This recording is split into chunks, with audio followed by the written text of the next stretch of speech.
The next speaker is Mr. Sanjay Singh. Your time is 12 minutes, Mr. Sanjay Singh. धन्यवाद मान्यवर, आपने budget पर मुझे बोलने का मौका दिया। मैं अपनी बात शुरू करना चाहूंगा। मान्यवर, हमारे कुछ दोस्त जो कभी इधर हुआ करते थे, अब वो उधर चले गए हैं। उनके लिए चंद पंक्तियों से अपनी बात शुरू करूंगा कि कैसा ये हादसा है मेरी जिंदगी के साथ, कैसा ये हादसा है मेरी जिंदगी के साथ। मैं हूं किसी के साथ, मेरा दिल किसी के साथ। तो जो लोग उधर चले गए मान्यवर, उनका दिल हमारे साथ है, भले वो किसी के साथ हो। मान्यवर, इस बजट का बहुत ढोल पीटा जा रहा है कि बड़ा क्रांतिकारी, बड़ा अच्छा बजट, बड़ा विकसित भारत का बजट है। यह बजट क्या है मान्यवर? पूरे देश को पता चलना चाहिए कि भारत माता की सेना रक्षा के लिए जो बजट आता है, उस बजट में कटौती करने का काम किया गया। 9.6% से घटाकर 9.43% किया गया। भारत का अन्नदाता किसान जो अपने खून पसीने से देश को चलाने का काम करता है मान्यवर, उसका बजट, कृषि का बजट 3.2% से 20% से घटाकर 3.15% किया गया। स्वास्थ्य का बजट, हिंदुस्तान 144 करोड़ लोगों का देश है मान्यवर, लेकिन बड़े अफसोस के साथ कहना पड़ रहा है कि स्वास्थ्य का बजट 1.97% से घटाकर 1.85% किया गया। ट्रांसपोर्ट का बजट 11.48% से घटाकर 11.28% किया गया। पेंशन, जहां एक तरफ पुरानी पेंशन की बहाली की मांग हो रही है, लाखों कर्मचारी सड़क पर हैं और मांग करते हैं कि पुरानी पेंशन बहाल किया जाए। इस सरकार ने पेंशन का बजट 5.20% से घटाकर 5.04% करने का काम किया। एनर्जी का बजट 2.10% से घटाकर 1.42% करने का काम किया। वैज्ञानिक विभाग का बजट 0.7% से घटाकर 0.6% करने का काम किया। फूड सब्सिडी का बजट 4.38% से घटाकर 4.25% करने का काम किया। नॉर्थ ईस्ट के विकास का बजट, मणिपुर की तो चर्चा आपने नहीं की, लेकिन नॉर्थ ईस्ट के विकास का बजट आपने 0.13% से घटाकर 0.12% करने का काम किया। सामाजिक कल्याण, जिसमें आपका बिल्कुल यकीन नहीं है, उसका भी बजट आपने घटाया। 1.22% से घटाकर 1.17% करने का काम किया। आपने फर्टिलाइजर का, खाद का बजट 3.88 से घटाकर 3.4% करने का काम किया और फूड सब्सिडी आपने घटाने का काम किया। यह है आपके विकसित भारत के खोखले बजट की सच्चाई। हर वर्ग को आपने चोट पहुंचाने का काम किया मान्यवर। आप कहते हैं आप दुनिया की 5वीं बड़ी अर्थव्यवस्था है, 5वीं बड़ी अर्थव्यवस्था है। अरे ये तो सच्चाई बताइए कि ये 5वीं बड़ी अर्थव्यवस्था किसके लिए है? आपने चंद पूंजीपतियों का 16 लाख करोड़ रुपए माफ किया। ये इस देश की सच्चाई है।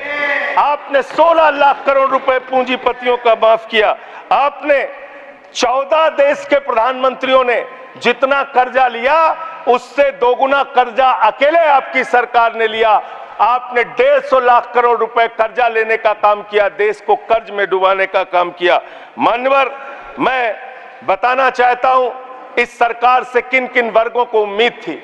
इस सरकार से उम्मीद थी देश के अन्नदाता किसानों को कि आप एमएसपी दोगुना करेंगे। आपने एमएसपी दोगुना नहीं की। आपने किसानों की फूड सब्सिडी का काटने का काम किया, फर्टिलाइजर सब्सिडी काटने का काम किया, कृषि क्षेत्र को देने वाले बजट को खत्म करने का काम किया। बेरोजगारों को उम्मीद थी, 10 साल में आपने कहा था मान्यवर 20 करोड़ नौकरियां देंगे। 20 करोड़ नौकरियां आपने नहीं दी। फिर नौजवानों ने कहा नौकरी दो, नौकरी दो। फिर आपने कहा पकौड़ा तल लो, पकौड़ा तल लो, फिर आपने कहा पान की दुकान लगा लो, पान की दुकान लगा लो, फिर आपने कहा 4 साल की नौकरी कर लो सेना में, 4 साल की नौकरी। मैं मान्यवर आपके माध्यम से भारत के प्रधानमंत्री से बड़ी विनम्रता पूर्वक पूछना चाहता हूं, देश के प्रधानमंत्री को 73 साल की उम्र में तीसरी बार प्रधानमंत्री बनना है, लेकिन किसान का बेटा नौजवान सेना में 4 साल की नौकरी करेगा, ये भेदभाव क्यों है? मैं पूछना चाहता हूं मान्यवर, आपके माध्यम से इस सरकार से जानना चाहता हूं, अगली योजना क्या आएगी आपकी? आप कह रहे हो इंटर्नशिप योजना, ट्रेनिंग योजना, 5,000 रुपए की ट्रेनिंग ले लो, 5,000 रुपए की ट्रेनिंग ले लो। मान्यवर 5,000 रुपए की ट्रेनिंग 500 बड़ी कंपनियों में आप देंगे, मुझे भारत की 100 कंपनियां आप बता दीजिए जिसमें एक कंपनी में आप 4,000 ट्रेनी रख सकते हैं। एक कंपनी बता दीजिए जिसमें आप 4,000 प्रशिक्षु आप रख सकते हैं ट्रेनिंग के तौर पे। ये भी आपका आंकड़ा सिर्फ एक जुमला है, इसके अलावा कुछ नहीं है। अब मुझे लगता है एक ही योजना बाकी रह गई है मान्यवर, वो योजना है कि हमारी भारत की सरकार, आदरणीय नरेंद्र मोदी जी की सरकार अगली योजना लेके आएगी कि इस देश के नौजवानों को मुफ्त में 5 करोड़ कटोरा बांटा जाएगा। भीख मांगो योजना, भीख मांगो योजना लाने का काम ये लोग करेंगे। मान्यवर इस देश में आपने अर्थव्यवस्था को लेकर कहा पांचवी बड़ी अर्थव्यवस्था है, वो 5वीं बड़ी अर्थव्यवस्था का लाभ किसको मिल रहा है? आपके चंद पूंजीपति मित्रों को, जिसका 16 लाख करोड़ रुपए आपने माफ किया, जो हजारों करोड़ लूटकर हिंदुस्तान से चले गए।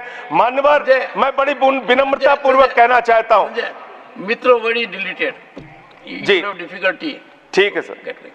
मान्यवर मैं बड़ी विनम्रता पूर्वक आपके माध्यम से पूछना चाहता हूं, क्या इस देश की अर्थव्यवस्था में रेहड़ी पटरी वालों का कोई योगदान नहीं? जो 10 करोड़ रेहड़ी पटरी वाले पूरे देश में हैं, उनका कोई योगदान नहीं है क्या मान्यवर? वो भी सरकार को टैक्स भरते हैं। आपकी सरकार उनको भी फूटी आंख से देखना नहीं चाहती। आपने रेहड़ी पटरी वालों को कहा अपने नाम के आगे नेम प्लेट लगाओ, अपने नाम के आगे नेम प्लेट लगाओ। हिंदुओं की, मुसलमान, दलितों के पीछे आदिवासी हो, क्या हो ये बताओ।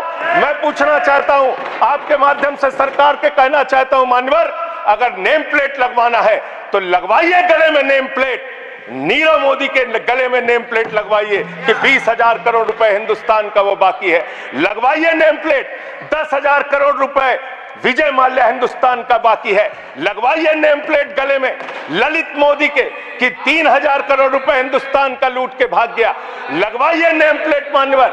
मैं कहना चाहता हूं नितिन संदेशरा के कि वो 6,000 करोड़ रुपए हिंदुस्तान का लूट के भाग गया। लगवाइए नेम प्लेट अडानी के कि 2.5 लाख करोड़ रुपए का कर्जा आपने एक आदमी को दे रखा है। लगवाइए नेम प्लेट उन पूंजीपतियों को जिन्होंने हिंदुस्तान की बैंकों को खाली करने का काम किया। मान्यवर एक second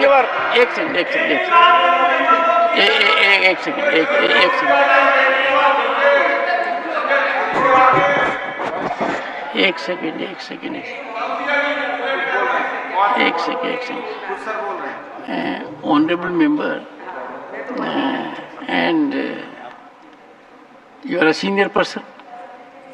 Sanjay ji, you are a senior person. धारा प्रवाह में आप काफी कुछ कह गए फिगर्स के बारे में, बाकी तो you can make your point, no difficulty about it. One second. So the figures which you have given, you will have tough time in proving them, because these have been taken in stride. So all that will be deleted, and we will, unless you have real, factually firmed up material, use a name. Make your point. ठीक है sir, ठीक है sir, thank you sir, make your point. No, thank you sir. मानवर मैं तो ये कहना चाह रहा था आपके माध्यम से कि इस तरह के काम देश के अंदर नहीं होने चाहिए। भारत एक धर्मनिरपेक्ष राष्ट्र है और हम जानते हैं अपनी सामाजिक व्यवस्था में, मैं जानता हूं इनके मन में दर्द होगा मान्यवर, अभी चुनाव हारे हैं ये उत्तर प्रदेश में, तो वहां पर अगर कोई बोर्ड लगाएगा जाटव ढाबा, एक सेकंड, जाटव ढाबा कोई लगाएगा, कोई अपने ढाबे के आगे अगर वाल्मीकि ढाबा लिखेगा तो आप लोग उसके यहाँ खाने नहीं जाओगे। मैं जानता हूं आपकी मानसिकता। आप वो लोग हैं जिन्होंने भारत के तत्कालीन राष्ट्रपति श्री रामनाथ कोविंद जी को प्रभु श्री राम के मंदिर के शिलान्यास में नहीं बुलाया। आप वो लोग हैं जिन्होंने मौजूदा राष्ट्रपति श्रीमती द्रौपदी मुर्मू जी को राम मंदिर के उद्घाटन में नहीं बुलाया। आप दलितों से, पिछड़ों से, आदिवासियों से, अल्पसंख्यकों से, मुसलमानों से नफरत करने का काम करते हैं। यह आपकी सच्चाई है। इसलिए नेम प्लेट मत लगवाइए। नेम प्लेट लगवाना है तो जिन्होंने देश की बैंकों को लूटा है उनका नेम प्लेट लगवाइए। और मान्यवर, मैं आपसे, आपके माध्यम से इस सरकार से कहना चाहता हूं, इनका बजट पड़ रहा था मान्यवर, जेलों को भी इन्होंने कम बजट दिया। अरे जेल का बजट तो बढ़ा दीजिए, 300 करोड़ रुपए जेल का बजट बढ़ा दीजिए। अरे अभी हमको जेल में भेजा है, कल तुमको जेल में आना है, तुम सबको जेल में आना है। जेल का बजट बढ़ा दो, जेलों को ठीक कर दो, अगला नंबर तुम्हारा है, तुम्हें जेल में आना है। कम से कम जेलों को तो ठीक कर दो, अगला नंबर तुम्हारा। मैं जेल के बजट पे बोल रहा हूँ मानवर, मैं जेल के बजट पे 1 सेकंड 300 करोड़ दिया, इनको जेल में आना है। 1 सेकंड सदन के नेताजी से मैं अनुरोध करूंगा कि ये बहुत मार्मिक अपील है जेल का बजट बढ़ाने के लिए, और इस पर आप गौर फरमाइए। धन्यवाद सर, धन्यवाद सर। ठीक है ना, धन्यवाद सर। एक पृष्ठभूमि भी है मान्यवर, इसका ध्यान इस रखा जाएगा। में इन्होंने न्यायपालिकाओं के लिए जो बजट रखा वो नाकाफी है। 5 करोड़ केसेस पेंडिंग है इस देश के अंदर, और 6 लाख लोगों को पूरे देश में जेलों में रखा गया है, जिसमें करीब 76% अंडर ट्रायल है।